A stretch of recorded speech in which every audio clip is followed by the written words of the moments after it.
Hey guys, Jim here. Today I want to share something very, very special with you. I've actually done quite a few videos, probably more than anyone else, on South African makers. I've done episodes on just South African makers in general with multiple knives to show, and then I've focused on a few in specific. And today I'm going to bring out one that you may not be familiar with, and that's really the purpose of this video. His name is Erucus Blomeris, and you'll have to refer to the spelling in the title up there, but that is how he pronounces his name because I very specifically asked him to help me pronounce it so I wouldn't screw it up. And what Erucus does is not too dissimilar from his friends like Andre Thorburn. He focuses very, very, very heavily on fine finish work and creating one of the most amazing actions available in custom flippers today, period. And it was through Andre Thorburn that I actually met Erucus last week for the first time at the New York Custom Knife Show. I was hanging out talking with someone, and Andre approached me and says, hey, when you're done, come by my table. I want to talk to you about something. So I figured he just wanted to show me some cool new knives, which he did, and he had some amazing ones out there. He says, I've got a friend that's making incredible knives, but in the US, he doesn't have a lot of distribution, so a lot of people don't know his name, and I was wondering if you wanted to take a look at his stuff and see what you thought. And I walked over to his table, and every model, he had 4 models on display with 3 or 4 knives within each model. And I honestly had the hardest time picking my favorite. Another thing that benefits us when we're buying from a South African maker is the fact that the US dollar is so strong compared to their rand. So when you're buying a knife of this pedigree, of this level of fit and finish and overall quality from any maker that's in the US, you're going to spend in the range of $1,200 to $1,500, and rightfully so. The work is there, and it absolutely justifies it. However, the table price on this knife was $720.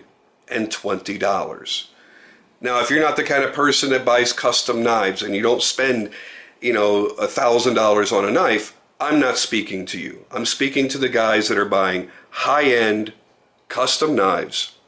And when I say that this is an absolute steal, you know exactly what I mean. This should be $1,300, $1,400, maybe even $1,500 easily. Everybody that I brought over to his table was immediately impressed when they touched his knives. As a matter of fact, one friend of mine, a knife maker, bought a knife from Erucus for his wife. That is how impressive these knives are. So let's talk about this one in specific. Much like Andre, he assigns model numbers to each of his models. I believe this is the LL15. If for some reason I'm not remembering that correctly, I will change that, add an annotation right here to correct that, but it should be the LL15. What you're looking at is a beautiful, very fine hand-rubbed satin finish with high satin polished flats and ricasso, hand satin across the spine, and N690. The bolsters are zirconium and worked in a way I'm not used to seeing. So he has milled these lines here and anodized them blue to give you a really beautiful pop of color. When you get to the zirconium, you have to heat it up to create that oxidized layer to turn it black and to harden it. So he has done that. He's done a matte bead blasted finish. He's oxidized it by heat to get the black. He's milled it and then anodized the blue. And then he goes through by hand with a Dremel-like tool and does all of this carving in between to bring out a bright silver contrast. It almost looks like sterling silver inlays. And I asked him, I said, how long did it take you just to do a bolster? He says, each bolster has about an hour's worth of work into each individual bolster. And I want you to think about that when you realize how little you're paying for this knife. Then you've got a fully contoured and high polished lightning strike carbon fiber scale. Beautifully done, no pricklies. None of that silver wire is coming out, as you know, a lot of times that happens with lightning strike carbon fiber. Beautifully done. He's using very small hardware, by the way, so it's not detracting from the overall look of the knife. We get around here to that beautiful back spacer. Nice satin finish on the titanium back spacer.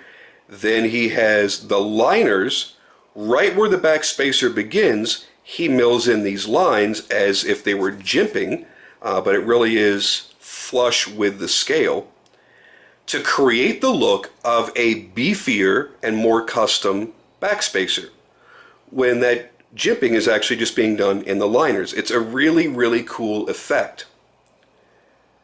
Everything is matched up beautifully.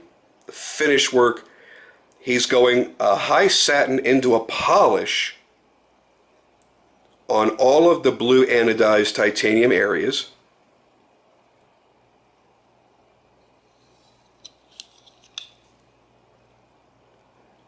I mean, it really is damn near a work of art. And what you've got is a knife that would rival the beauty of many art knife makers' knives in a functional, practical, everyday carry size knife. We get to the action, it's IKBS, as many of the South Africans, I believe almost all of the South Africans do. His detent is so perfect that more than one person that I handed this knife to at the show said, that feels like an R.J. Martin detent. That's how good it is. And the thing is, I love R.J. Martin. I love him as a person. I love his work. You guys know I've sung his praises for years, especially on the Q36. But the one thing about the Q, it may have the perfect detent, but it's not glass smooth as far as when the blade is actually opening and closing. The difference here is you have that perfect detent break, and it is glass smooth. It is like taking two pieces of glass, spitting on it, and rubbing it together. It's that smooth. Never done that, try it. You'll see what I mean. It's amazing. And again, I have to go back to how crazy the price is. So nuts, I just knocked into the tripod. You could buy two of his knives for the price of one from anyone else that probably wouldn't even be at this level of fit and finish. The beauty is, if you take the knife apart and look at all the interior pieces, which I'm trying to give you a good view into, it's as clean on the inside as it is on the presentation sides. Everything is fully finished. That's a really big deal when you're getting into custom-made knives. Here's an area right here that most makers just kind of ignore. And aside from where you see the lock hitting the tang of the blade, it's perfectly finished, just like the rest of the blade. Imagine how many hours he had to sit down to do that hand rub satin. I talked with makers that would spend as many as 7 hours on a blade this size getting that finish. Beautiful swedge, beautiful grind, very swoopy. I love how swoopy that is. His plunge lines are perfect. Everything is even matched. For left hand to right hand grind is dead on perfect. On a handmade product, you don't expect this level of refinement, but you've got it. This is going to be one of those knives that when you buy it, you should be buried with the fucker. You should never trade it. You should never sell it. The value you got was incredible. And you're gonna love playing with it and carrying it so much. That's what's so great about this. The clip is nice and functional. It's a 3D sculpted titanium mill clip with the ball bearing sitting in there. But what you see, it's not like a Todd Begg ball bearing where it's one ball bearing doing all the work. He actually has just sculpted this to be rounded, and then it's hard for me to see. See if I can get it to focus better. So it looks like he's actually pressed a large ball into the bottom side of the clip and a small ball into the top side of the clip. I had not noticed that till just now. I thought he had just sculpted that to be rounded like a ball. How cool is that? I've had this thing for a week in my hands daily, and it's just another one of those little details that you don't really see, so you're looking for it. God, his finish work is just breathtaking. There are a few knives that really, really, really overwhelmingly excite me, where when I first pick it up and put it in my hands, I say to myself, I need to rush home and make a video on this. I need to rush home and do a photography session on this. There's maybe 4 or 5 knives in a year that I get so giddy over, and this is one of those knives for this year. It's that exciting to me, and I have to hope that it translates well into this video medium. If not, I would tell you this: the next major knife show you go to, he'll be going to the one in Florida, he'll be going to the Blade Show. Go, make it a point to look for his table and pick up one of these amazing knives. Feel that detent, feel that action for yourself. Look closely at the detail finishing work that he's done, and realize that you're holding in your hands what might be one of the best knives on the planet at any price, and the fact that he's so much lower than everybody else makes it ridiculous. Here's the kicker. His books are open. You can reach out to him. You can email him.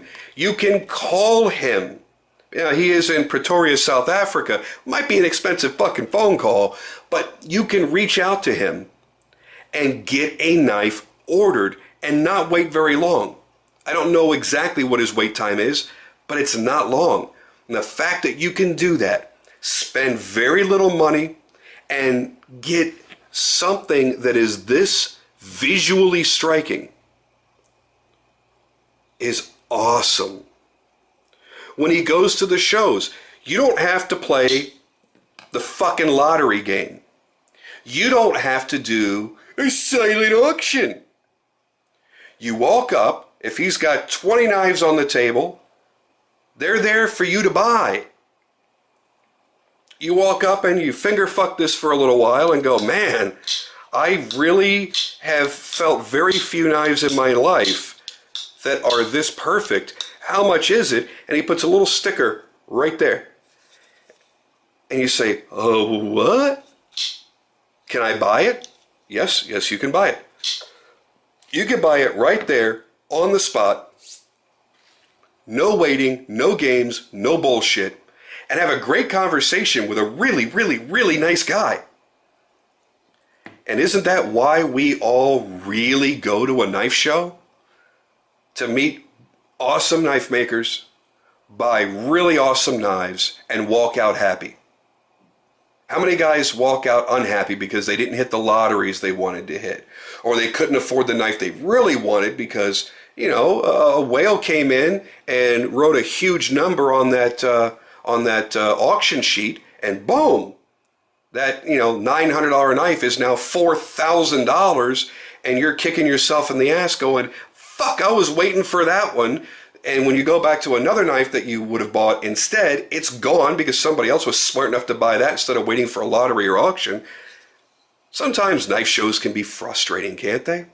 So it's nice to walk up, find a table full of absolutely gorgeous knives, have a great conversation, and walk away from that table with your new knife in that zippered pouch ready to go home with.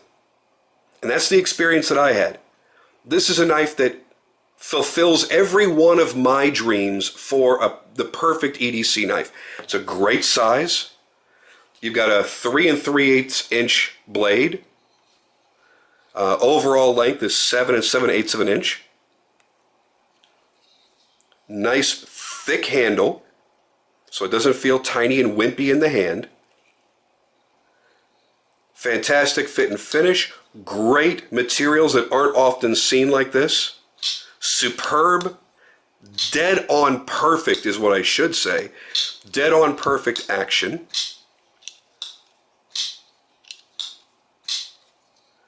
And a price that I find very affordable. What more could you ask for? It really doesn't get better than that.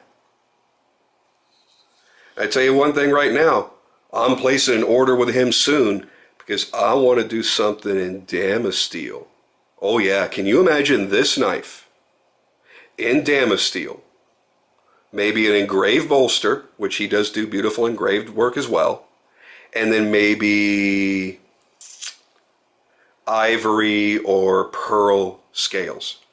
Oh, but really the sky's the limit with him. You think of a material, he can work with it. You think of an execution of a finish, he can do it. And that's the beauty of what he's doing. So there you go, guys. I could literally talk about this knife all day. Go back and look at the photography I did at the beginning. This was a pure joy to photograph. Difficult, but a pure joy to photograph. You're going to be seeing it a lot on my Instagram. You've already seen it a lot on my Instagram. This is one that I just can't stop playing with. I literally, every single day, even if I carry a different knife, when I'm going through my cases and trying to figure out what I'm going to carry that day, every single day, I pick this knife up and I flip it a couple of times. Because the feeling of flipping this knife is almost unlike any other I've ever owned. Like I said, the closest I can tell you, the detent is so much like an RJ Martin. It is crisp. It is perfect. It's not too hard, but it's not soft at all. But it's so, oh God, it's so smooth. Just feeling that opening and closing. It's nearly orgasmic. So it's one of those knives that even if I'm not going to carry it that day, I love to touch it. And I love to play with it.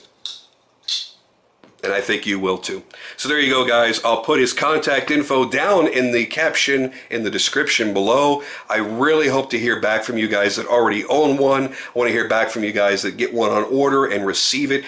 And I guarantee you're going to feel the same way that I do. You're going to cream your pants. They're that amazing. And you know what? If you get the chance, strike up a conversation with him. Even if you're not buying a knife. He's just a super nice, very, very knowledgeable guy. And that's the kind of person I like to spend my money with. That's it for me right now, folks. I will catch y'all on a future video.